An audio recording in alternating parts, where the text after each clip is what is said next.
السلام عليكم لجميع حاكم كونتيس. خوتي هذا الفيديو خطير ما يقع في الجزائر تيتبون يعتنق الديانة غير الإسلامية. خطير خطير خطير.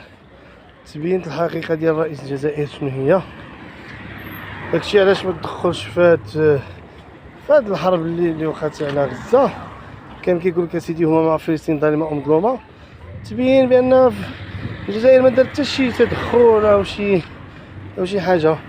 موراها كيخرج الرئيس الجزائري تبون وفي البرلمان كيحرف القرآن بواحد الآية، وهذا الشيء خطير. الله يستر، خطير جدا انك تجي تحرف القرآن، فهي قضية صعيبة وصعيبة بزاف. انا غادي نخليكم مع الفيديو ومع الكلام اللي قال رئيس تبون الجزائر هو في البرلمان، وكيتحمل مسؤوليته امام الله سبحانه وتعالى، وتبينت الحقيقة ديالو بان هذا الرئيس هذا راه ماشي شي واحد اللي هو مسلم ولا شي حاجة.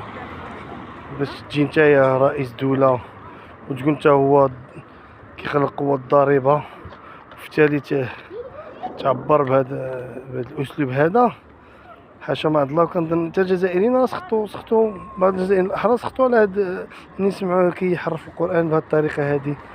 صعيبة باش تحرف القرآن. راه غير الاحاديث النبويه النبي صلى الله عليه وسلم قال لك اذا حدثتكم حديثا فلا تزيدونا عليه، وقال صلى الله عليه وسلم من كذب عني متعمدا فليتبوأ مقعده من النار. هذا راه خطر، هذا مشى للقرآن، هذا مشى لله عز وجل. بمعنى تبون هذا راه كافر بالله ويعوذ بالله. خليكم مع الفيديو، صمتوا شنو قال باش ما نطولش عليكم.